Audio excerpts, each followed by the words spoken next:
যদি জীবনটা বিলাতে চাও, যদি রক্ত ঝরাতে চাও। আসসালামু আলাইকুম রহমতুল্লাহ বরাকাতুহু। আপনারা সবাই ভালো আছেন? আলহামদুলিল্লাহ আলহামদুলিল্লাহ রাব্বিল আলামিন ওয়াসসালাতু ওয়াসসালামু আলা আশরাফিল আমবিয়া ওয়াল মুরসালিন নবিয়িনা মুহাম্মদ ওয়া আলা আলিহি ওয়া আসহাবিহি আজমাইন, আম্মা বাদ।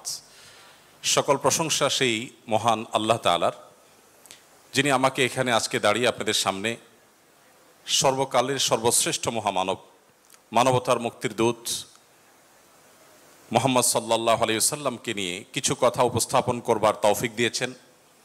শুকরিয়া জানাই সেই মহান মালিকের, সেই মহান রবের, এবং সেই সাথে বিশেষভাবে কৃতজ্ঞতা জ্ঞাপন করছি ঢাকা বিশ্ববিদ্যালয় সিরাত মাহফিল 2024 বাস্তবায়ন কমিটির প্রতি, যারা আমাকে এখানে দাঁড়াবার সুযোগ করে দিয়েছেন। বিশেষভাবে অন্তঃস্থল থেকে কৃতজ্ঞতা জানাচ্ছি ঢাকা বিশ্ববিদ্যালয় কর্তৃপক্ষকে এই চমৎকার আয়োজনটি করবার অনুমতি প্রদান করবার জন্য এবং সার্বিক সর্বাত্মক সহযোগিতা করবার জন্য। সময় যেহেতু কম, আমি কোনো ভূমিকা ছাড়াই আমার মূল বক্তব্যে প্রবেশ করতে চাই।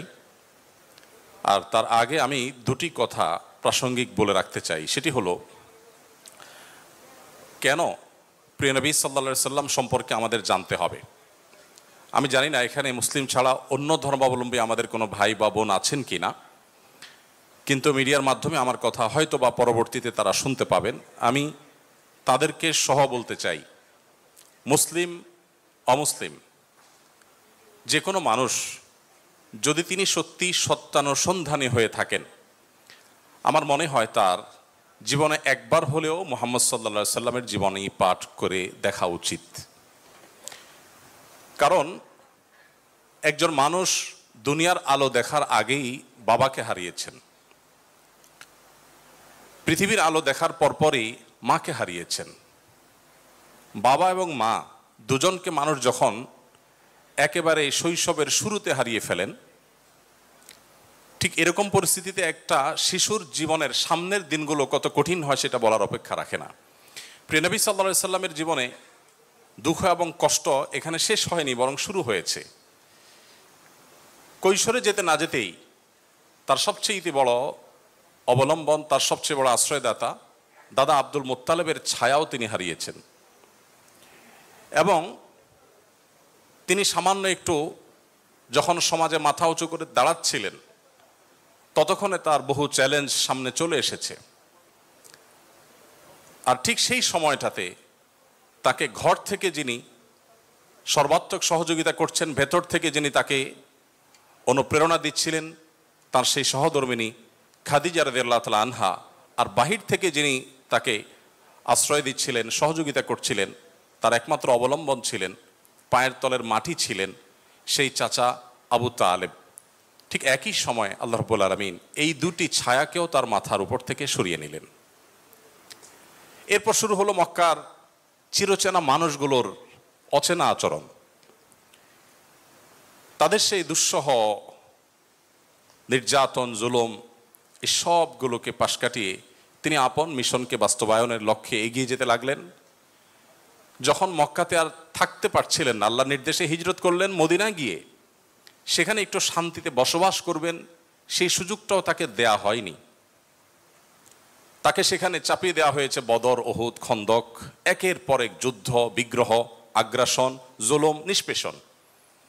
একটি একটি করে বাধা পেরিয়ে তিনি মাত্র মদিনায় হিজরতের পর 10 বছরের মধ্যে গোটা পৃথিবীর মোড় পরিবর্তন করে তার মিশনকে সাকসেসের সর্বোচ্চ শিখরে পৌঁছে তারপর দুনিয়া থেকে চলে গেলেন। একজন মানুষ যার পৃথিবীর আলো দেখার আগে থেকেই বিপদ মাথার উপর ছিল, পৃথিবীতে আসার পর পদে পদে একটার পর একটা পায়ের তলের মাটিগুলো সরে যেতে লাগলো। মৃত্যুর আগ মুহূর্ত পর্যন্ত যার বিরুদ্ধে এত ষড়যন্ত্র, এত বাধা, এত বিপত্তি, এত সংকট, এত কিছুর পরও মাত্র 10 বছরে গোটা পৃথিবীর মোড়কে পরিবর্তন করে পৃথিবীর নতুন ইতিহাস রচনা করে যে মহানায়ক চলে গেলেন, যে মহামানব চলে গেলেন, আপনি অন্য ধর্মাবলম্বী মানুষ হলেও আপনি সত্যানুসন্ধানের দৃষ্টির কারণে শুধুমাত্র এই লোকটি সম্পর্কে আপনার জানা প্রয়োজন।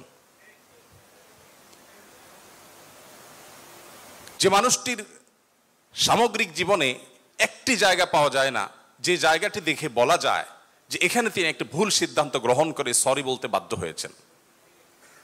আপনাদের কারো জানা আছে? তার জীবনে যারাই লিখেছেন তাদের কেউ কিন্তু এরকম কোনো জায়গা বের করতে পারেননি যে 63 বছরের জীবনে 63 সেকেন্ডের জন্য এমন কোনো সিদ্ধান্ত গ্রহণ করেছেন যার জন্য তাকে প্রায়শ্চিত্ত করতে হয়েছে। কে সে মানুষ? কি ছিল তার জীবনীতি? কিভাবে সম্ভব? আমরা তো আমাদের জীবনকে পরিবর্তন করবার জন্য, আমাদের ফ্যামিলির অর্থনৈতিক অবস্থাকে শুধুমাত্র পরিবর্তন করবার জন্য 30-40 বছরের কেরিয়ার অনেক সময় যথেষ্ট হয় না। সেখানে একজন মানুষ একটি পরিবার নয়, একটি দেশ নয়, একটি পৃথিবীর পরিপূর্ণ মোড়কে পরিবর্তন করে পৃথিবীর পুরো যে টার্নিং পয়েন্ট, সেই টার্নিং পয়েন্ট সৃষ্টি করে জাহান্নামমুখী পৃথিবীকে জান্নাতমুখিতার দিকে যিনি নিয়ে এসেছেন মাত্র 10 বছরের প্রচেষ্টায়, শত সহস্র বাধা সত্ত্বেও সে মানুষটিকে, সে সফল মানুষটিকে এত বাধার পাহাড় ডিঙ্গিয়ে কিভাবে তিনি সাফল্যের চূড়ান্ত শিখরে পৌঁছেছেন তাকে জানা বোধ হয় আমাদের বিবেকের দাবি, তাকে জানা বোধ হয় আমাদের নিজেদের প্রয়োজনে, আমাদের সাফল্যের প্রয়োজনে। আল্লাহ তাআলা আমাদের সবাইকে তাকে বারবার তার জীবনীকে পুনর্পাঠ করার তৌফিক দান করুন। দ্বিতীয়ত যে কথাটি আমি বলতে চাই তা হলো, আপনারা অনেকে হয়তো শুনে থাকবেন, ইসলামী বিশ্ববিদ্যালয় কুষ্টিয়ার সাবেক এক সময়ের প্রফেসর ছিলেন, রোড অ্যাক্সিডেন্টে মারা গেছেন, ডক্টর খন্দকার আব্দুল্লাহ জাহাঙ্গীর রহমতুল্লাহ আলাইহি অত্যন্ত চমৎকার একটি উপমা দিয়েছিলেন।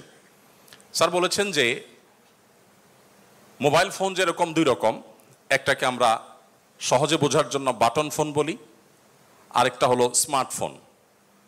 স্যার বলেছেন যত প্রাণী আল্লাহ তাআলা সৃষ্টি করেছেন এসব প্রাণী, মানুষ সহ অন্য সমস্ত প্রাণীকে দুই ভাগে ভাগ করা হয়েছে। মানুষ ছাড়া যত প্রাণী আছে তারা সবাই হলেন বাটন ফোনের মতো। বাটন ফোনে যে ক্যালকুলেটর দেওয়া আছে ওইটাই ফিক্সড, সেখানে অন্য কোনো ক্যালকুলেটর আপনি চাইলেও ঢোকাতে পারবেন না। সেখানে যে প্রোগ্রাম দেওয়ার আছে দেওয়া হয়েছে, নতুন কোনো প্রোগ্রাম সেখানে ইনস্টল করার কোনো সুযোগ নেই। কিন্তু একটা স্মার্টফোনে আপনাকে শুধুমাত্র বেসিক বিষয়গুলো দেওয়া থাকে।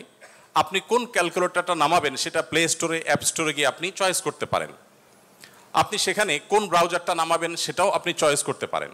আপনি সেখানে কোন অ্যাপটা নামাবেন সেটা আপনি চয়েস করতে পারেন।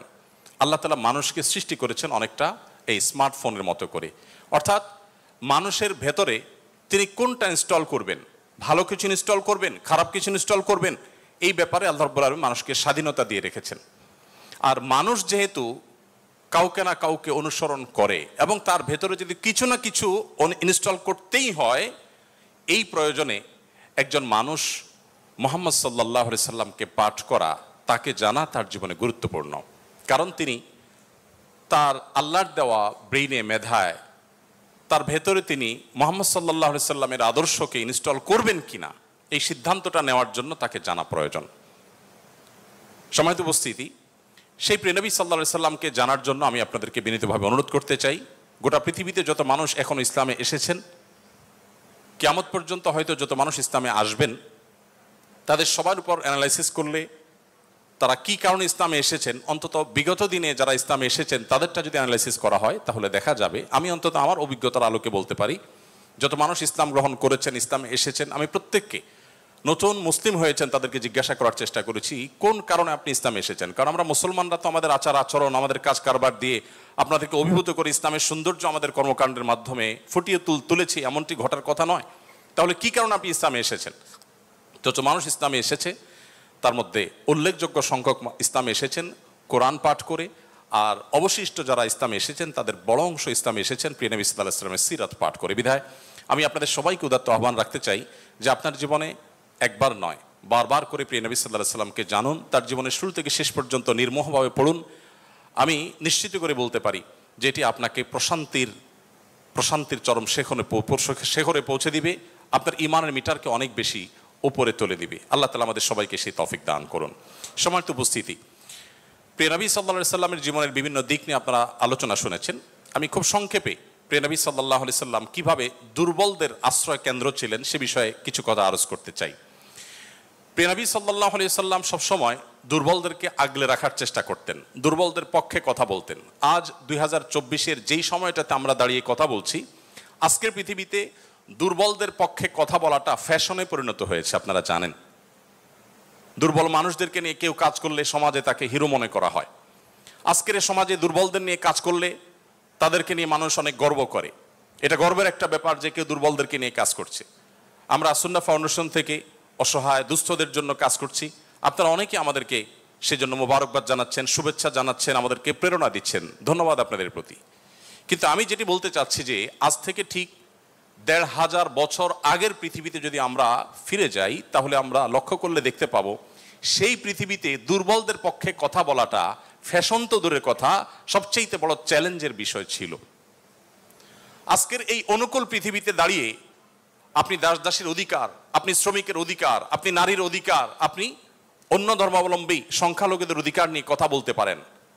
এই কথা বলাটা অনেক নিরাপদ, অনেক ফ্লেক্সিবল পরিবেশ আপনি দেখেন। কিন্তু মুহাম্মদ সাল্লাল্লাহু আলাইহি সাল্লাম যখন দুর্বলদের পক্ষে কথা বলেছেন, তখন পৃথিবীতে দুর্বলদের পক্ষে কথা বলাটা সহজ কাজ ছিল না, এটা লাইফ রিস্কের ব্যাপার ছিল। কিন্তু সেই কাজটা তিনি করেছেন। সম্মানিত উপস্থিতি, প্রিয় নবী সাল্লাল্লাহু আলাইহি সাল্লাম তিনি দুর্বলদের পক্ষে যে কথা বলেছেন, সেটা আজ আমরা অনেকে যে দুর্বলদের পক্ষে কথা বলি নানা পার্থিব উদ্দেশ্যে, তার সেই দুর্বলদের পক্ষাবলম্বনটা পার্থিব কোনো উদ্দেশ্যে ছিল না। আমরা অনেকে আজ দুর্বলদের পক্ষে কথা বলি কোনো সংস্থার কোনো প্রজেক্ট পাওয়ার জন্য। আমরা অনেকে দুর্বলদের পক্ষে কথা বলি কোনো প্রজেক্ট পেয়েছি সেই টাকা হালাল করবার জন্য। আমরা অনেকে দুর্বলদের পক্ষে কথা বলি সোশ্যাল মিডিয়াতে প্রচুর লাইক কমেন্ট পাওয়া যাবে সেজন্য। আমরা অনেকে দুর্বলদের পক্ষে কথা বলি এর পেছনে আমাদের পার্থিব কোনো স্বার্থ আছে সেই কারণে। মুহাম্মদ সাল্লাল্লাহু আলাইহি সাল্লাম সেই ব্যক্তি ছিলেন যিনি দুর্বলদের পক্ষে কথা বলেছেন প্রচন্ড প্রতিকূল পরিবেশে। তার সেই কথার বিপরীতে তাকে থ্যাঙ্কস বলার মতো পৃথিবীতে কোনো মানুষ ছিল না তখন। মুহাম্মদ সাল্লাল্লাহু আলাইহি সাল্লাম দুর্বলদের পক্ষে কি বলেছেন এটা নিয়ে ঘন্টাকে ঘন্টা কথা বললেও, কি করেছেন তাদের জন্য ঘন্টাকে ঘন্টা আলোচনা করলেও শেষ হবে না। কিন্তু সময় খুবই সংক্ষিপ্ত, আমি এই জন্য মোটা দাগে মূল কথাগুলোতে চলে যেতে চাই। সর্বপ্রথম যেটি বলতে চাই, প্রিয় নবী সাল্লাল্লাহু আলাইহি সাল্লামের আবু দাউদ, তিরমিজি এবং নাসাই বর্ণিত এক হাদিস থেকে আমরা জানতে পারি, তিনি বলেছেন, তোমরা তোমাদের যে সমস্ত দুর্বল মানুষেরা আছে সেই সমস্ত দুর্বল মানুষদের ব্যাপারে আমার কাছে তালাশ করবে, খোঁজ খবর নিবে, তাদের জন্য কোনো কিছুর প্রয়োজন হলে আমাকে বলবে। কেন? কারণ তোমরা জানো যে তোমাদের আল্লাহ তাআলার তরফ থেকে যে রিজিক প্রাপ্ত হও, ফাইন্নামা তুরজাকুন ওয়া তুনসারুনা বিদুআফাইকুম, তোমাদের যারা দুর্বল আছেন সে দুর্বল এবং অসহায় মানুষগুলোর উসিলায় তাদের কারণে আল্লাহ তাআলা তোমাদেরকে যুদ্ধ বিগ্রহে শত্রুর বিপক্ষে জয় দিয়ে থাকেন, সেগুলো তাদের কারণে দেন। আবার একইভাবে তোমাদের যে রিজিক আল্লাহ তাআলা দিয়ে থাকেন, এই রিজিকটা তোমাদের মধ্যে থাকা যে দুর্বল মানুষগুলো আছে তাদের কারণে আল্লাহ তাআলা দিয়ে থাকেন। সম্মানিত উপস্থিতি, এই হাদিসের মাধ্যমে নবী সাল্লাল্লাহু আলাইহি সাল্লাম বোঝাতে চেয়েছেন তার আশেপাশে দুর্বল মানুষেরাই বেশি থাকে। আপনারা জানেন বেলাল, আম্মার, সোহেব, আরো যে সমস্ত সাহাবী ছিলেন, সালমানে ফারসি রাদিয়াল্লাহু তাআলা আনহু সহ, এই সমস্ত অসহায় মানুষগুলো একাধারে বহিরাগত, বাহির থেকে আসা। আরবের মানুষরা বাহিরের মানুষদেরকে মানুষ মনে করতে কুণ্ঠাবোধ করে অনেকে বা বেশিরভাগ, সেই সময়ের বাস্তবতা ছিল অনেকটা সেরকম। নবী করিম সাল্লাল্লাহু আলাইহি সাল্লাম সেই পরিস্থিতিতে বাহির থেকে আসা সালমান ফারসি শুধু তার পরামর্শে গোটা মদিনার চতুর্পাশে পরীক্ষা খনন করা সেই কষ্টসাধ্য কাজ শুরু করে দিয়েছিলেন। তিনি বেলাল রাদিয়াল্লাহু তাআলা আনহুর মতো একজন নিগ্রো, ইথিওপিয়ান এবং বাহির থেকে আসা কৃতদাস ছিলেন, সেই মানুষটিকে নবী সাল্লাল্লাহু আলাইহি সাল্লাম মুয়াজ্জিন বানিয়েছেন। আজ আমাদের সমাজে মুয়াজ্জিন মানে খুব সাদামাঠা একটা পদ, তখন মুয়াজ্জিন ছিলেন নবী করিম সাল্লাল্লাহু আলাইহি সাল্লামের পর সবচেয়ে মসজিদের মধ্যে থাকা সম্মানজনক পদ।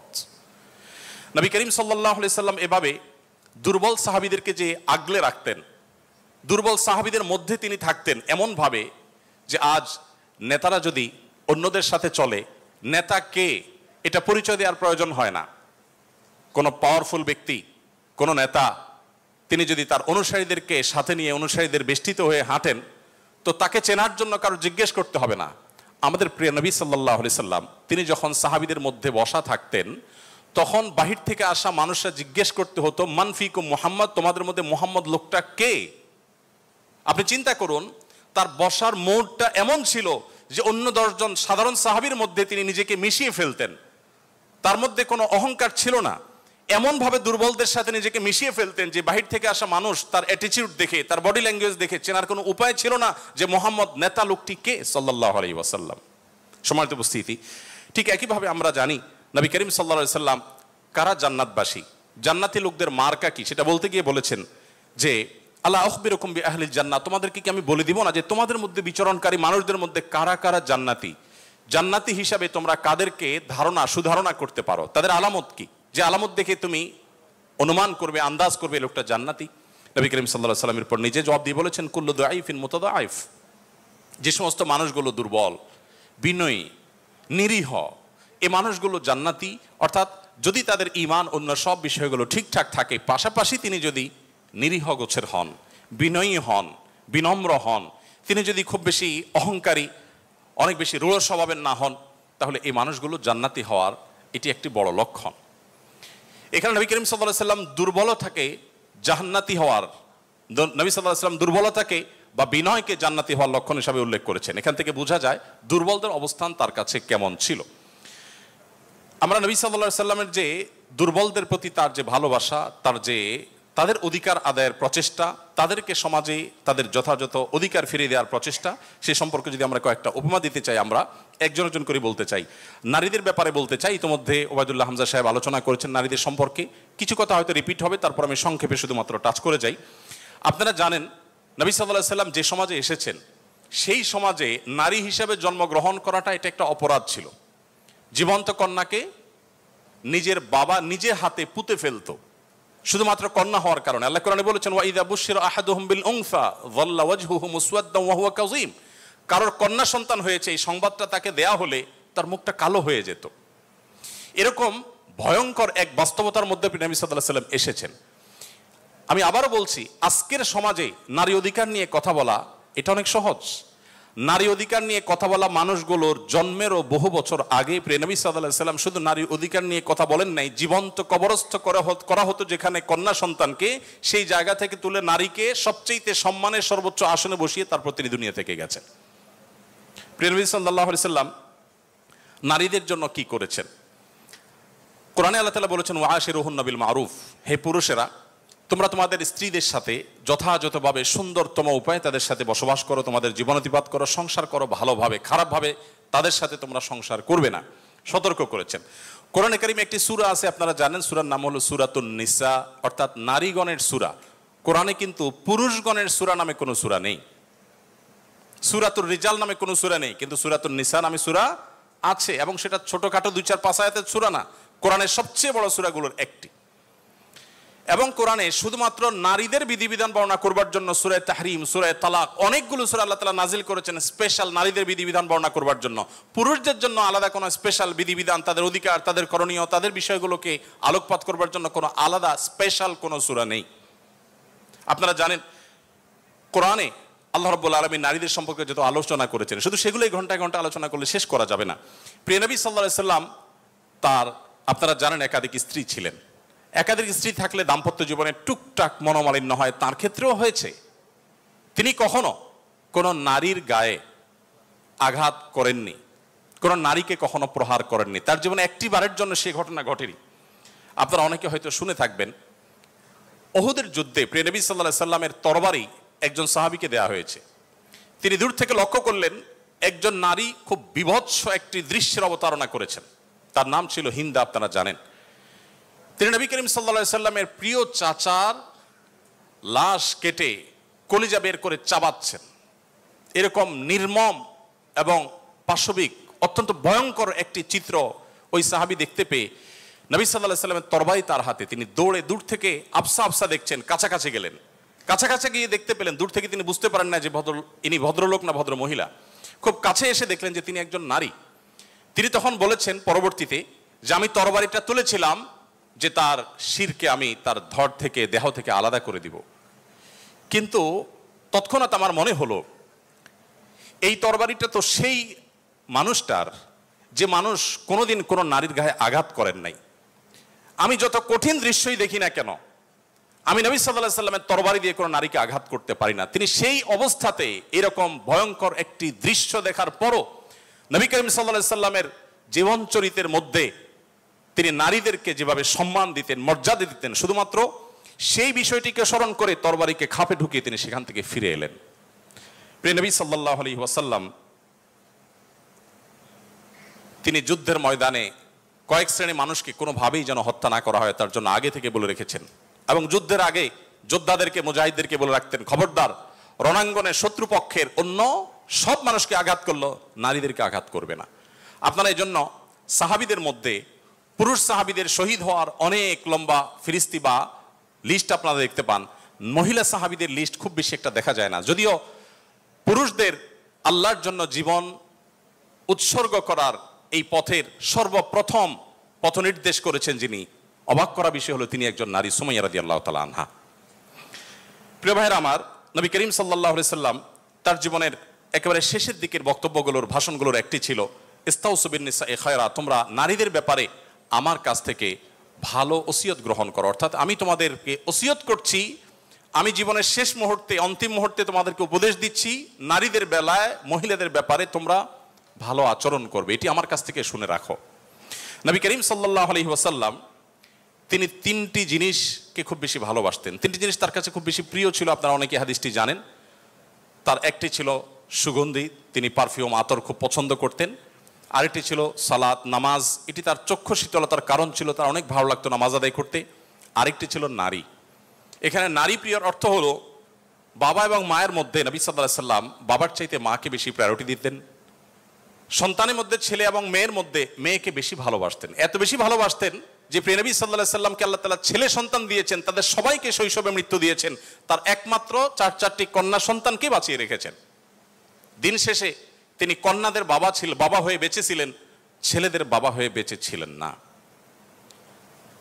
ঠিক একইভাবে প্রিয় নবী সাল্লাল্লাহু আলাইহি সাল্লামের আরেকটা হাদিস সহিহ মুসলিমে বর্ণিত হয়েছে, আমরা জানি নবী সাল্লাল্লাহু আলাইহি সাল্লাম বলেছেন, কেউ যদি তার দুটি কন্যা সন্তানকে প্রাপ্তবয়স্ক হওয়া পর্যন্ত সুন্দর আচরণ করে, যথাযথভাবে লালন পালন করে, কোনো প্রকার বৈষম্য না করে, অবিচার না করে, তাদের প্রতি সদাচরণ করে, তো কিয়ামতের ময়দানে নবী সাল্লাল্লাহু আলাইহি সাল্লাম বলেছেন সেই লোক শুধু জান্নাতে যাবে না, কিয়ামতের দিন আল্লাহ নবী সাল্লাল্লাহু আলাইহি সাল্লাম বলেছেন, আনা ওয়া হুয়া কাহাতাইন, সে এই দুটি আঙ্গুল যেরকম পাশাপাশি অবস্থান করছে জান্নাতে আমার ঠিক কাছাকাছি এইভাবে অবস্থান করবে, দুটি কন্যা সন্তানকে যথাযথভাবে পালন করবার কারণে।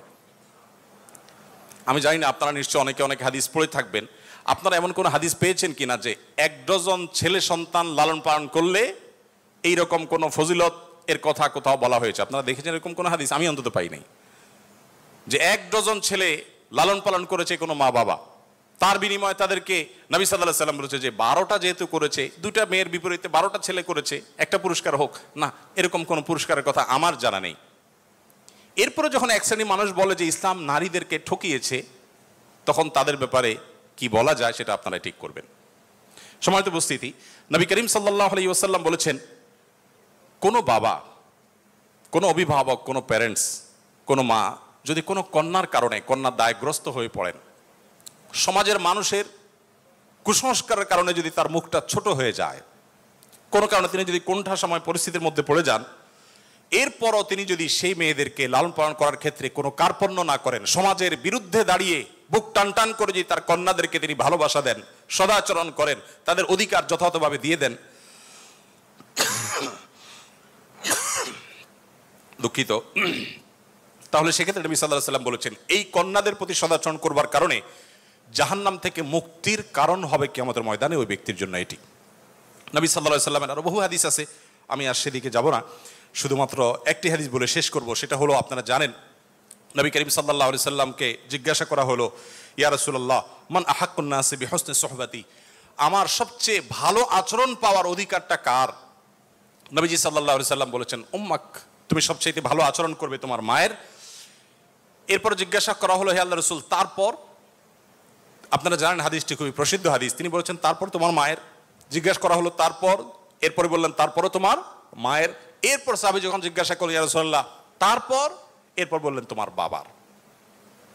আপনারা অনেকে শুনেছেন ডক্টর জাকির নায়েক, তিনি এই হাদিস প্রসঙ্গে বলেছেন, আল্লাহ নবী সাল্লাল্লাহু আলাইহি সাল্লাম গোল্ড মেডেলটাও দিলেন মাকে, তারপর সিলভার মেডেলটাও দিলেন মাকে, ব্রোঞ্জটাও দিলেন মাকে, বাবাকে দিলেন একটা সান্ত্বনা পুরস্কার। এরপরে যদি কেউ বলে যে ইসলাম নারীদেরকে ঠকিয়েছে, যে যুক্তিতে বলে সেটা আপনারাও জানেন, আমিও জানি। বলা হয় বাবার সম্পদে ছেলে যদি 2 টাকা পায়, মেয়ে 1 টাকা পায়, এখানে মেয়ের প্রতি অবিচার করা হয়েছে। আপনারা জানেন এর মতো হাস্যকর একটা দাবি আরেকটি হতে পারে না, কারণ ছেলে বেচারা, এতক্ষণ শুধু মেয়েদের কথা বলছি, আসলে একটু ছেলেদেরকে আমরা দুর্বল হিসাবে দেখি। ছেলে বেচারা প্রাপ্তবয়স্ক হওয়ার পর বাবা মা তার ভরণ পোষণ দিতে বাধ্য নন। যদি বাবা মা বলেন যে তুমি প্রাপ্তবয়স্ক হয়ে গেছো, তোমার চাল ডাল তুমি জোগাড় করো, বাবা মা সেটা বলতে পারেন, সে রাইট তাদের আছে। বিয়ে এখনো বেচারা করে নাই, মাত্র প্রাপ্তবয়স্ক হয়েছে। এরপর প্রাপ্তবয়স্ক হওয়ার পর যখন বিয়ে শাদী চিন্তা করে, বাপ মা এটা বলতেই পারেন যে বাবা তোমার বিয়ে শাদীর টাকা তুমি জোগাড় করো, আমি তোমার বইয়ের গহনা কিনে দিব, মোহর জোগাড় করব, তোমার খরচ খরচা দিব। এটা বাবা মা করতে বাধ্য নন শরীয়তের দৃষ্টিকোণ থেকে, ছেলেরটা ছেলেকেই জোগাড় করতে হবে। আপনাদের অনেকগুলো প্রশ্ন আমার কাছে আসছে, এর মধ্যে সবচেয়ে কমন যে প্রশ্ন বারবার এসেছে সেটা হলো যুবকদের প্রশ্ন, বাবা মা বিয়ে দিতে চায় না, আমরা কি করব?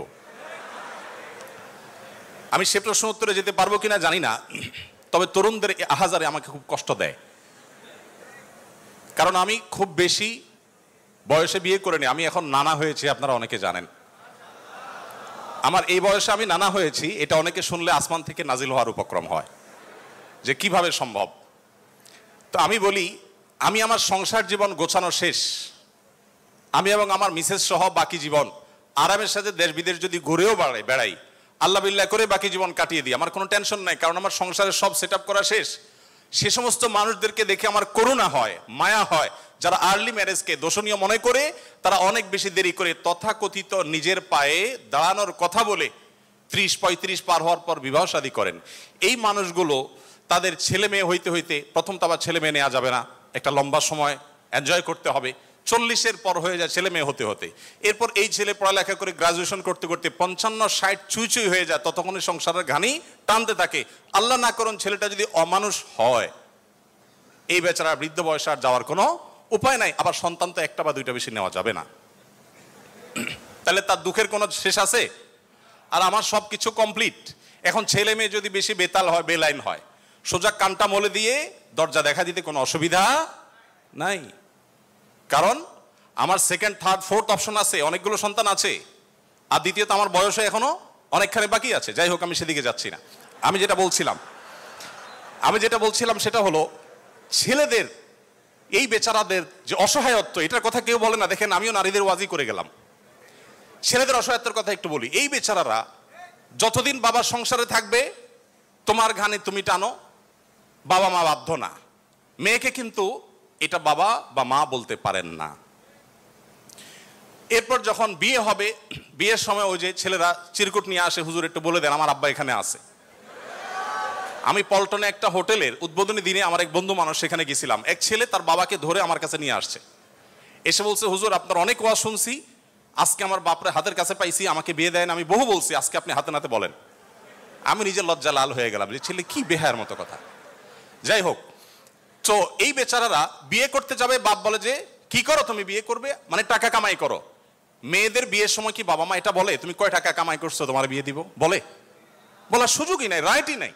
এরপরে বিয়েটা যখন হয়ে যায়, এই বেচারা এতদিন নিজের পেট পালা লাগতো, এখন বউয়ের পেট পালো, ছেলে মেয়ের পেট পালো, অর্থাৎ তাদের রিজিকের ব্যবস্থা করো, তাদের উপার্জনের দায় দায়িত্ব তার। নিজের বাবা মা যদি বৃদ্ধ হয়ে যান, অসহায় হয়ে যান, তাদের দায়িত্ব তার। বাপের বাড়ি যাওয়ার সময় বাজারটা তার করতে হয়, শ্বশুর বাড়ি যাওয়ার সময় মিষ্টির প্যাকেটটার টাকাও তাকে দিতে হয়। শতভাগ খরচ ছেলের, শতভাগ খরচ কার? ছেলের। আর বাপের সম্পদে পাবে হলো 2 টাকা, 2 আনা, আর মেয়ে পাবে 1 টাকা। তার অন্যের খরচ তো দূরের কথা, নিজের খরচই তার উপরে বর্তায় না। ইসলাম কি তাকে কম দিয়েছে না বেশি দিয়েছে? একজনকে 2 টাকা দিয়ে বাজারে পাঠিয়ে বিরাট বড় ফর্দ দেখাই দিয়েছেন, এতগুলো সব তোমাকে আনতে হবে। আরেকজনকে 1 টাকা দিয়ে বললেন যে তুমি শুধুমাত্র এই টাকা দিয়া যা খুশি তা করতে পারো। 1 টাকা যাকে দেওয়া হয়েছে তার অধিকার কি কম দেওয়া হয়েছে না বেশি দেওয়া হয়েছে? আল্লাহর সাথে পাল্লা দিলে গোল্লা যাওয়া ছাড়া কোনো উপায় থাকে না। যারা নিজের বিবেক দিয়ে আল্লাহ সুবহানাহু ওয়া তাআলার বিচারকে, বিশ্লেষণকে বিচার করতে চায়, তারা আল্লাহর উপরে ওই যে খোদার উপরে খোদাগিরি বলে যে সে মূর্খতা ছাড়া কিছুই করছে না। আমি শ্রদ্ধা রেখে তাদের প্রতি এটা বলতে বাধ্য হলাম। যাই হোক, আমি যেটা বলছিলাম যে নবী সাল্লাল্লাহু আলাইহি ওয়াসাল্লাম মেয়েদের সম্পর্কে এত কথা বলেছেন। দেখুন যে মা হিসাবে মেয়েদের মর্যাদা এত বেশি।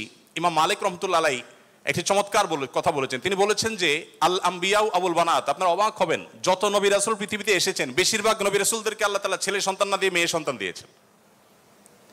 যাই হোক, মেয়েদের ব্যাপারে কথা বেশি হয়ে যাচ্ছে, এক পেশে হয়ে যাচ্ছে, আমরা একটু অন্য কোন অপশনে চলে যাই। এরপরে যেটি বলতে চাই তা হলো বিধবা এবং ইয়েতিমদের ব্যাপারে। দেখুন, ইয়েতিম বিধবার ব্যাপারে নবী করিম সাল্লাল্লাহু আলাইহি ওয়াসাল্লাম বলেছেন, বুখারীতে হাদিসটি বর্ণিত হয়েছে, আস-সাইলাল আরমালাতি ওয়াল মাসাকি কাল মুজাহিদি ফি সাবিলিল্লাহ আও কাল্লাযী ইয়াকুমুল লাইলা ওয়া ইয়াসুমুন নাহার।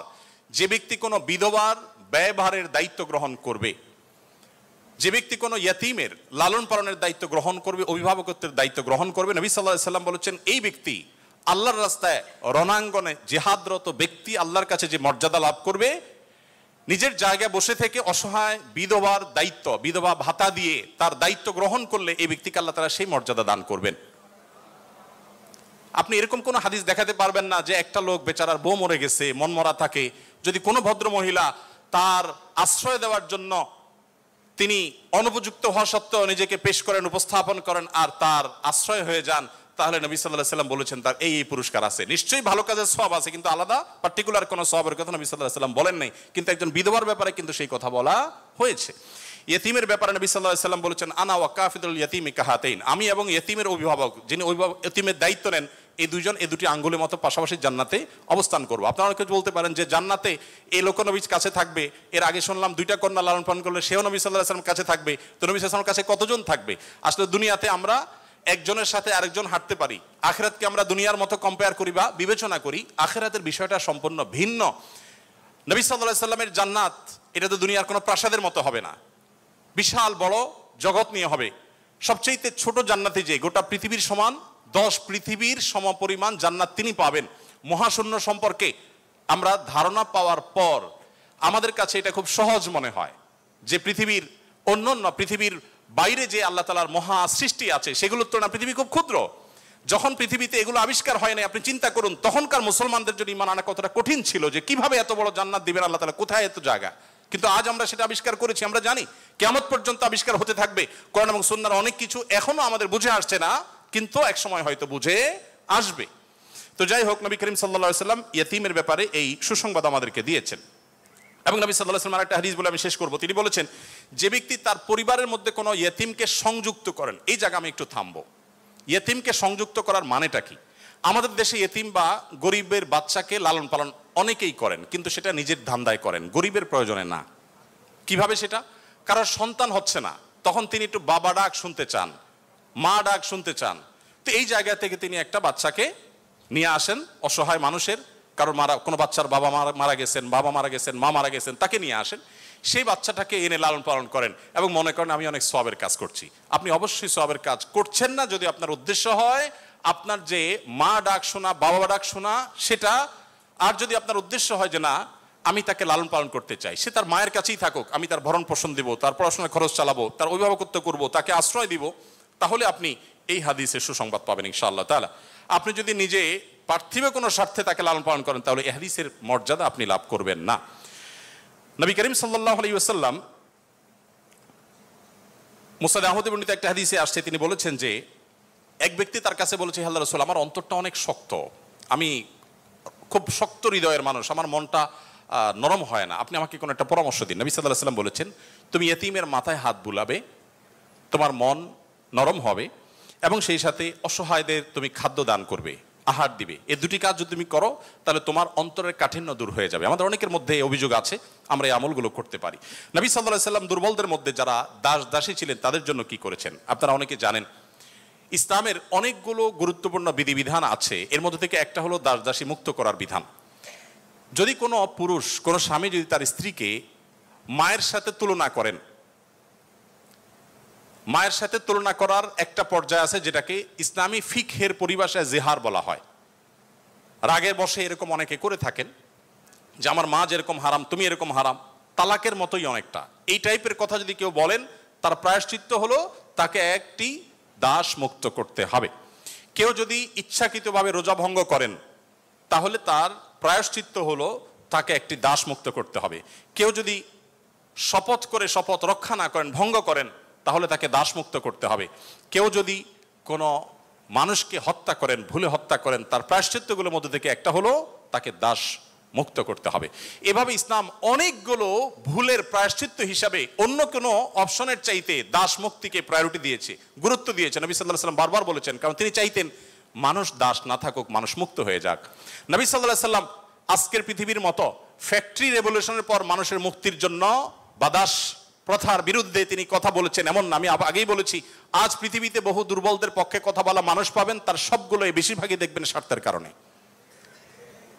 আমরা নিজেরাও দুর্বলদের সহযোগিতা করি। এই যে বন্যা গেল, অনেকেই বন্যার সময় ত্রাণ নিয়ে গেছেন জাস্ট একটা ছবির জন্য, অনেকে ত্রাণ নিয়ে গেছেন, কষ্ট করেছেন, শুধু তার একটা লাইভ দরকার, কিছু লাইক দরকার, কিছু কমেন্ট দরকার, কিছু বাহবা দরকার। তো নবী সাল্লাল্লাহু আলাইহি সাল্লাম দাস দাসীদের মুক্তির জন্য কথা বলেছেন সেই সমাজে যখন দাস দাসী ছিল আজকের যুগে বিএমডব্লিউর মালিক হলে যেরকম গর্বের, দাস দাসী থাকা সেরকম গর্বের। এরকম মূল্যবান অ্যাসেট কোনো বিনিময় ছাড়া মুক্ত করে দেওয়ার জন্য নবী সাল্লাল্লাহু আলাইহি সাল্লাম উৎসাহিত করতেন। শুধু তাই নয়, আপনারা জানেন যে নবী করিম সাল্লাল্লাহু আলাইহি সাল্লাম বলেছেন, কোন দাসকে যদি কেউ মুক্ত করে তাহলে ওই দাসের প্রতিটি অঙ্গকে মুক্ত করার বিনিময়ে যে ব্যক্তি এই কাজটি করলেন, আল্লাহ তাআলা ওই ব্যক্তিকে তার ওই অঙ্গকে জাহান্নাম থেকে মুক্তির পরওয়ানা দান করবেন। নবী সাল্লাল্লাহু আলাইহি ওয়াসাল্লাম আরেকটি হাদিসে আছে, তিনি বলেছেন জীবনের শেষ কথা। নবী সাল্লাল্লাহু আলাইহি ওয়াসাল্লামের জীবনের শেষ কথা কি আমরা জানি, অনেকে জানি, আসসালাতু আসসালাত ওয়া মা মালাকাত আইমানুকুম। অর্থাৎ নবী করিম সাল্লাল্লাহু আলাইহি ওয়াসাল্লামের জীবনের শেষ কথা ছিল, তোমরা নামাজের ব্যাপারে দায়িত্বশীল থাকবে, নামাজের ব্যাপারে দায়িত্বশীল থাকবে এবং তোমাদের দাস দাসীদের ব্যাপারে দায়িত্বশীল আচরণ করবে। এটা ছিল তার জীবনের শেষ কথা। একটা মানুষের কাছে দাস দাসীদের অধিকার কত গুরুত্বপূর্ণ হলে, অধীনস্থ মানুষগুলোর অধিকার কত গুরুত্বপূর্ণ হলে জীবনের শেষ কথা এটা বলে চলে যান যে তোমরা তাদের ব্যাপারে খবরদার, সদাচরণ করবে, তাদের প্রতি কোনো জুলুম অবিচার করবে না। আপনারা অনেকে আবু মাসউদ আনসারী রাদিয়াল্লাহু তাআলা আনহুর নাম শুনেছেন। আবু মাসউদ আনসারী রাদিয়াল্লাহু তাআলা আনহু তার একজন দাসকে প্রহার করছিলেন, অধীনস্থকে, কাজের লোককে প্রহার করছিলেন। নবী সাল্লাল্লাহু আলাইহি ওয়াসাল্লাম পেছন থেকে বললেন, আলাম আবু মাসউদ, সাবধান, শুনে রাখো আবু মাসউদ, লাল্লাহু আকদারু আলাইকা মিনকা আলাই, তুমি এই দাসের প্রতি যতটা পাওয়ার রাখো, হোল্ড করো, আল্লাহ তাআলা তোমার উপর তার চেয়ে বেশি পাওয়ার হোল্ড করেন, মাইন্ড ইট। এই কথা শোনার পর আবু মাসউদ আনসারী রাদিয়াল্লাহু তাআলা আনহু সেই দাসকে মুক্ত করলেন। বলে, ইয়া রাসূলুল্লাহ, আমি তাকে মুক্ত করে দিলেন। তখন নবী সাল্লাল্লাহু আলাইহি ওয়াসাল্লাম বলেছেন, যদি তুমি আজ তাকে মুক্ত না করতে জাহান্নাম তোমাকে স্পর্শ করতো। আব্দুল্লাহ ইবনে ওমর রাদিয়াল্লাহু তাআলা আনহু বলেছেন, আমি নবী করিম সাল্লাল্লাহু আলাইহি ওয়াসাল্লামকে বলতে শুনেছি, যে ব্যক্তি কোনো দাসের প্রতি জুলুম করবে, তাকে অন্যায়ভাবে প্রহার করবে তার কাজের লোককে, অধীনস্থ লোককে, তার প্রায়শ্চিত্ত হলো সে অধীনস্থ লোকটাকে সে মুক্ত করে দিতে হবে, দাস মুক্ত করে দিতে হবে, যেটা সহজ কোনো ব্যাপার ছিল না তখন। বুখারীর একটি বিশ্ববিখ্যাত হাদিস, স্বর্ণের অক্ষরে যেটা টানিয়ে রাখা দরকার আমাদের বাসা বাড়িতে। নবী সাল্লাল্লাহু আলাইহি ওয়াসাল্লাম বলেছেন, ইখওয়ানুকুম খাওয়ালুকুম, তোমাদের ভাই ব্রাদার যারা, তারাই তোমাদের অধীনস্থ কাজের মানুষ। এই মানুষগুলো সম্পর্কে নবী সাল্লাল্লাহু আলাইহি ওয়াসাল্লাম বলেছেন, জাআলাহুমুল্লাহু তাহতা আইদিকুম, তাদেরকে আল্লাহ তাআলা তোমাদের অধীনস্থ করে দিয়েছেন। এর মধ্যে ইঙ্গিত রয়েছে আল্লাহ চাইলে তোমাকে তার অধীনে করে দিতে পারতেন। অতএব ফামান কানা আখুহু তাহতা ইয়াদি, যে ব্যক্তি তার ভাই তার অধীনে থাকবে, অর্থাৎ কোনো দাস, কোনো দাসী অথবা যে কোনো কাজের মানুষ, এই হাদিসে দাস দাসীর কথা বলা হয়নি, যে কোনো কাজের লোক, অধীনস্থ মানুষ যদি কারোর অধীনে থাকে, ফালইউতইমহু মিম্মা ইয়াকুল, তাহলে সে যা খায় একই কোয়ালিটির খাবার যেন তাকে অফার করে, এবং সে যা পোশাক পরে একই কোয়ালিটির পোশাক যেন তাকে পরায়। একটু থামতে চাই এখানে। আপনি একটু কল্পনা করুন, এমন একজন মানুষের যিনি অনেক পয়সার মালিক, অনেক বড় পদ হোল্ড করেন, তিনি তার ড্রাইভার তার জন্য যখন পোশাক কিনছিলেন, একই সময় তার নিজের পোশাকও কিনছিলেন। একই পোশাক যেটা তার জন্য কিনেছেন, সেম পোশাক ড্রাইভারের সাইজ অনুযায়ী, একই কোয়ালিটির, একই কালারের, একই জিনিস ড্রাইভারের জন্য কিনেছেন। এই দৃশ্যটা কি কল্পনা করা যায়? আজকের বাস্তবতা এটা কি খুব সহজ বিষয় মনে হয়? আমরা তো অনেকে অধীনস্থ মানুষদের পাশে বসে খাবো এটাকেই দোষী বিষয় মনে করি। আমরা কি নিজেদেরকে সভ্য দাবি করি?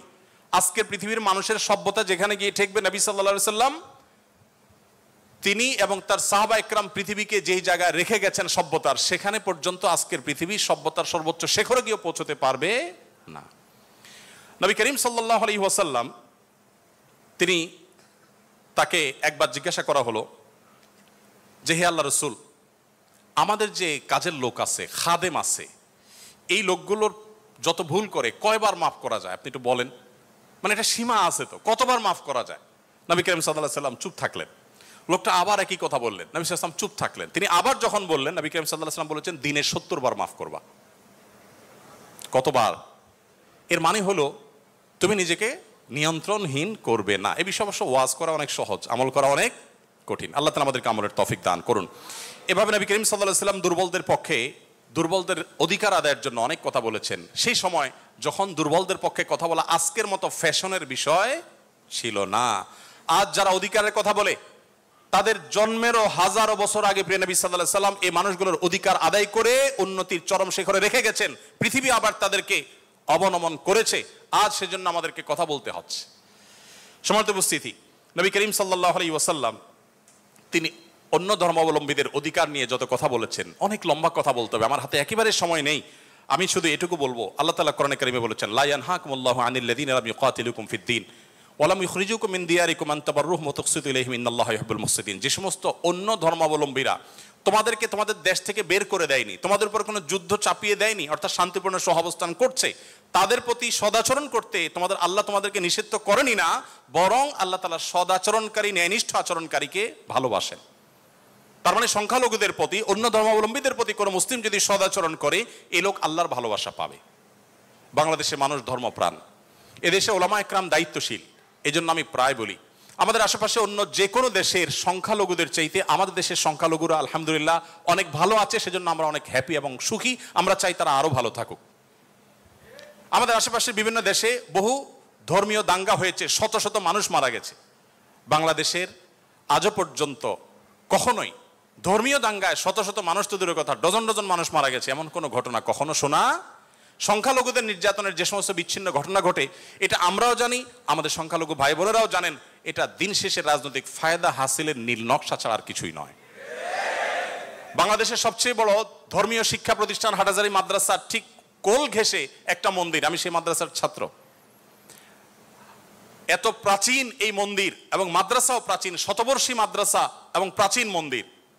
কেউ বলতে পারবে না যে মাদ্রাসার হাজার হাজার ছাত্রের কেউ কোনোদিন একটা ঢিল সেই মন্দিরে নিক্ষেপ করেছেন অথবা মন্দির থেকে পাল্টা এরকম কিছু হয়েছে, কেউ বলতে পারবে না।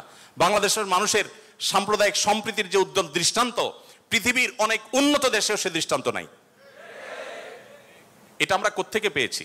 ইসলাম থেকে পেয়েছি। আমাদের সংখ্যালঘু ভাই বোনদের প্রতি সদাচরণ করতে আমাদের ইসলাম বলে, ভালো মুসলিম হওয়ার প্রয়োজনে আমাদের এটা করতে হচ্ছে। অথবা আমরা যত বেশি ভালো মুসলিম হতে পারবো, আমাদের সংখ্যালঘু ভাই বোনরাও তত নিরাপদে থাকবেন। নবী সাল্লাল্লাহু আলাইহি ওয়াসাল্লাম বলেছেন, যেই ব্যক্তি কোনো অমুসলিম, যিনি মুসলিম ভূখণ্ডে বসবাস করার পারমিশন নিয়ে আসছেন, ধরুন বাইরে থেকে ভিসা নিয়ে এসছেন, অনুমোদিত তার বসবাসটা, এরকম কোন অন্য ধর্মাবলম্বীকে যদি কোনো মুসলমান হত্যা করে, এই মুসলমান এই হত্যার কারণে জান্নাত তো দূরের কথা, জান্নাতের গ্রাণও সে পাবে না। মানুষটা কিন্তু অন্য ধর্মাবলম্বী। নবী সাল্লাল্লাহু আলাইহি ওয়াসাল্লাম একটা ইহুদির লাশ নিয়ে যাওয়া হচ্ছিল, তিনি সম্মান প্রদর্শন করলেন। সাহাবীরা বললেন, ইয়া রাসূলুল্লাহ, ইহুদির লাশ আপনি সম্মান প্রদর্শন করছেন? নবী সাল্লাল্লাহু আলাইহি ওয়াসাল্লাম বলেছেন, আলাইসাত নাফসা, সে কি মানুষ না? লোকটা ইহুদি হতে পারে কিন্তু তিনি মানুষ না। আব্দুল্লাহ ইবনে ওমর রাদিয়াল্লাহু তাআলা আনহু বাসায় ছাগল জবে হয়েছে, তিনি বাহির থেকে এসে জিজ্ঞাসা করলেন, আহাদাইতুম লিজারনাল ইয়াহুদি, আমাদের ইহুদি প্রতিবেশী বাসায় গোশত পাঠিয়েছো? বাসার লোকজন বলল, না তো। তখন তিনি বললেন, আল্লাহ রাসূল সাল্লাল্লাহু আলাইহি ওয়াসাল্লাম প্রতিবেশীর অধিকার নিয়ে এত কথা বলেছেন যে নিজের সম্পদে তাদের হিস্সা আল্লাহ তাআলা নির্ধারণ করে দেওয়ার উপক্রম হয়েছিল, আর তোমরা কেন প্রতিবেশী বাসায় খাবার পাঠাওনি? আমাদেরকে আরো ডেভেলপ করতে হবে। আমাদের আশেপাশে কোনো হিন্দু বসবাস করেন, আপনার পাশে ফ্ল্যাটে, পাশের বাড়িতে, আপনি কয়দিন তার বাসায় খাবার পাঠিয়েছেন, গিফট পাঠিয়েছেন? অথচ ইসলাম কিন্তু সেই নির্দেশ আমাদেরকে করে। যাই হোক, নবী করিম সাল্লাল্লাহু আলাইহি ওয়াসাল্লাম চতুষ্পদ জন্তু, পশু পাখির প্রতি তার যে দয়া ছিল, তারা দুর্বল, তারা অসহায়, তাদের পক্ষে নবী সাল্লাল্লাহু আলাইহি ওয়াসাল্লামের যে অবস্থান ছিল, একবার আপনারা জানেন বিখ্যাত হাদিস, নবী সাল্লাল্লাহু আলাইহি ওয়াসাল্লাম বলেছেন যে অনেক আগের একটি ঘটনা, এক লোক তিনি যাচ্ছিলেন কোথাও পানি পান করার জন্য, কোন একটা কুয়াতে তিনি নেমেছেন, উঠে দেখতে পেলেন একটি কুকুর পিপাসায় সেরকম অসফস করছে। তখন তিনি তার পোশাক খুলে পানিতে চুবিয়ে, সে পানির চিবিয়ে ওই কুকুরকে খাওয়ালেন। এই হাদিসটি দুই রকম আছে, একজন পুরুষের ক্ষেত্রে আছে, তিনি তার পায়ের মোজা খুলেছেন, একজন নারীর কথা আছে, তিনি তার ওড়না খুলে এই কাজটি করেছেন। ওই নারী ব্যভিচারিণী হওয়া সত্ত্বেও আল্লাহ তাআলা একটি প্রাণীর প্রতি এই ভালোবাসা, এই সম্প্রীতি দেখাবার জন্য তাকে মাফ এবং নাজাত দিয়ে দিয়েছেন। নবী সাল্লাল্লাহু আলাইহি ওয়াসাল্লাম বলেছেন যে এর বিপরীতে একজন নারী, আপনারা সেটাও শুনেছেন অনেকে, যে একটি ইবাদত গুজার একজন নারী একটি বিড়ালকে বেঁধে রেখেছিলেন এবং সে বিড়ালকে বেঁধে রাখতে রাখতে এক পর্যায়ে না খেয়ে বিড়ালটি মারা গেছে, তাকে খাদ্য দেননি। শুধুমাত্র এই কারণে তিনি ইবাদত গুজার হওয়া সত্ত্বেও আল্লাহ তাআলা ওই নারীকে জাহান্নামী হিসেবে ঘোষণা করেছেন, শুধুমাত্র একটা প্রাণীর জীবনের প্রতি এই হেয়ালিপনা করার জন্য। এখন প্রাণী তো দূরের কথা, মানুষের জীবন আমরা শেষ করে ফেলছি নির্দয়ভাবে। নবী করিম সাল্লাল্লাহু আলাইহি সাল্লামের আরো হাদিস আমরা জানি, একটা পাখির দুটি বাচ্চাকে কেউ একজন ধরে নিয়ে গেলেন। নবী আলাইহিস সালাম যখন দেখলেন এই কাজটি কেউ করেছে, তখন বললেন যে কে কাজটি করেছো? তখন নবী করিম সাল্লাল্লাহু আলাইহি সাল্লাম তাকে ডেকে বললেন, যাও, এই যে পাখি, মা পাখিটা সে ছটপট করছে আমি দেখতে পাচ্ছি, এই বাচ্চাগুলোকে সেখানে রেখে আসো, এটা তোমার জন্য জায়েজ নাই, মা পাখির বাচ্চাগুলোকে তুমি ছিনিয়ে আনবে জাস্ট তোমার বিনোদনের জন্য। তখন নবী করিম সাল্লাল্লাহু আলাইহি সাল্লাম ওই নির্দেশ সাহাবীকে করেছেন এবং ভৎসনা করেছেন এই কাজটি করবার জন্য। এর বিপরীতে আরেকটা ঘটনা আমরা জানি, এর পাশাপাশি আরেকটা ঘটনা আমরা জানি, নবী সাল্লাল্লাহু আলাইহি সাল্লাম এক ব্যক্তিকে দেখলেন তিনি পিপিলিকার উপদ্রব থেকে বাঁচার জন্য আগুন দিয়ে পোড়াচ্ছেন। তিনি বলেছেন, খবরদার, লা ইউআযযিবু বিন-নার ইল্লা রাব্বুন নার, আগুন দিয়ে পুড়িয়ে নির্মম ভাবে তুমি এটাকে হত্যা করতে পারো না। যদি হত্যা করতেই হয় তাহলে তুমি এমনি পিষে মেরে ফেলো, অন্য কোনো ভাবে মেরে ফেলো, নির্মম ভাবে তুমি মারতে পারো না। আমাদের অনেকে দেখবেন যে ওই যে এক ধরনের আঠা পাওয়া যায় ইঁদুর মারার, সে আঠা দিয়ে ইঁদুর মারার চেষ্টা করেন, নির্মম ভাবে মৃত্যু, হত্যা করা বা নিধন করা, এটা জায়েজ নাই। সে আপনাকে উপদ্রব করে, আপনি হত্যা করতে পারেন, কিন্তু নির্মম ভাবে হত্যা করবার বা হত্যাকে আপনি এনজয় করবেন এই অধিকার আপনাকে ইসলাম দেয়নি। নবী করিম সাল্লাল্লাহু আলাইহি ওয়াসাল্লাম তার সাহাবী আব্দুল্লাহ ইবনে সাঈদ ইবনে জুবায়ের বলেছেন যে সাহাবী আব্দুল্লাহ ইবনে ওমর রাদিয়াল্লাহু তাআলা আনহু একবার যাচ্ছিলেন, দেখলেন যে কুরাইশের কিছু যুবক কিছু পাখিকে বেঁধে রেখে তীর নিক্ষেপ করছিলেন হাত সই করার জন্য, এবং ওই পাখিগুলোর যে মালিক তাকে বলেছেন যেটা লাগবে না মিস হবে, ওই তীরটা তোমার, বিনিময়ে তুমি তীর পেয়ে যাবে, আর লাগলে তো পাখি মারা যাবে। এটা জাস্ট মজা করছিল তারা। দেখেন আল্লাহ নবী সাল্লাল্লাহু আলাইহি ওয়াসাল্লামের সাহাবী আব্দুল্লাহ ইবনে ওমর যখন এসেছেন, জাস্ট তাকে দেখেছে, দেখার সাথে সাথে দৌড়ে পালিয়ে গেছে তারা, ওই যুবকরা, কারণ জানেন যে নবী সাল্লাল্লাহু আলাইহি ওয়াসাল্লামের সাহাবী কোন প্রাণীর প্রতি নির্মমতাকে সহ্য করবেন না, চলে গেছে তারা।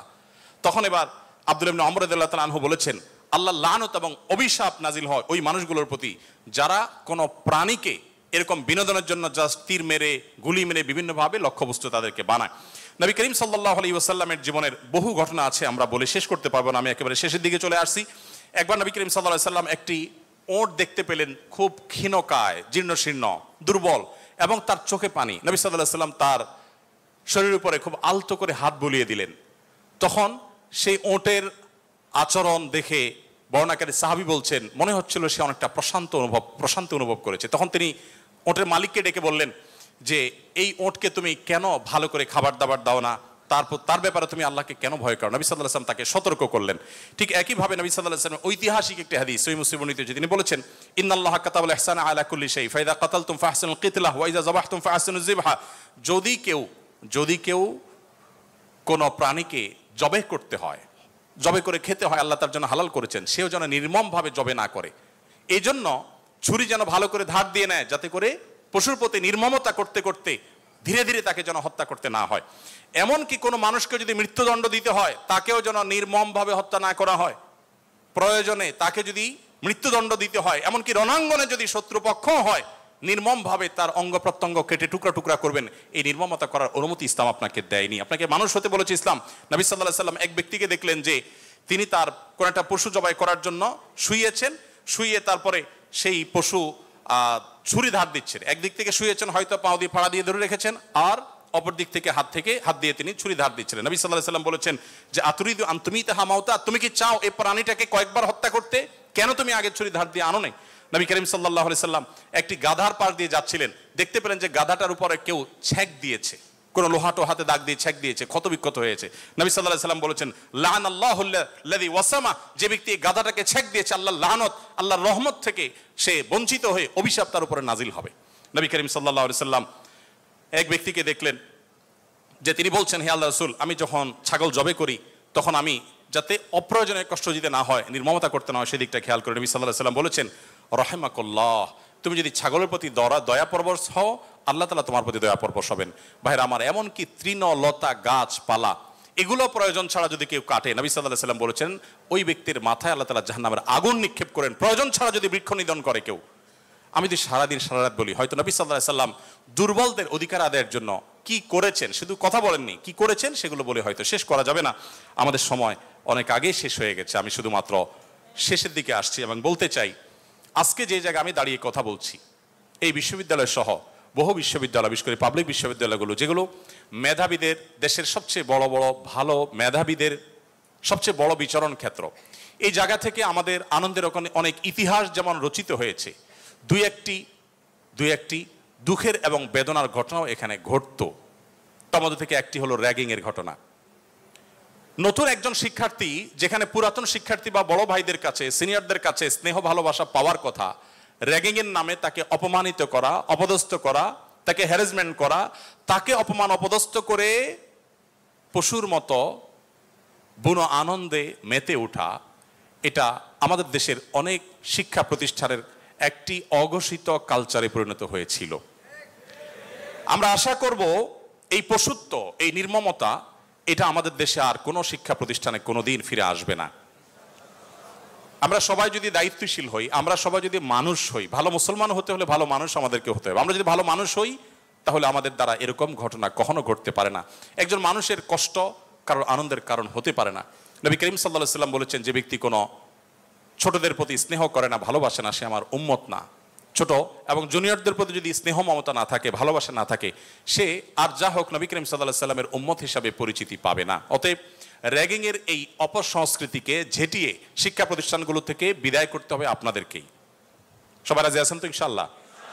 আল্লাহ তাআলা আমাদের সবাইকে সেই তৌফিক দান করুন। যদি জীবনটা বিলাতে চাও, যদি রক্ত ঝরাতে চাও, যদি জীবনটা বিলাতে চাও, যদি রক্ত ঝরাতে চাও,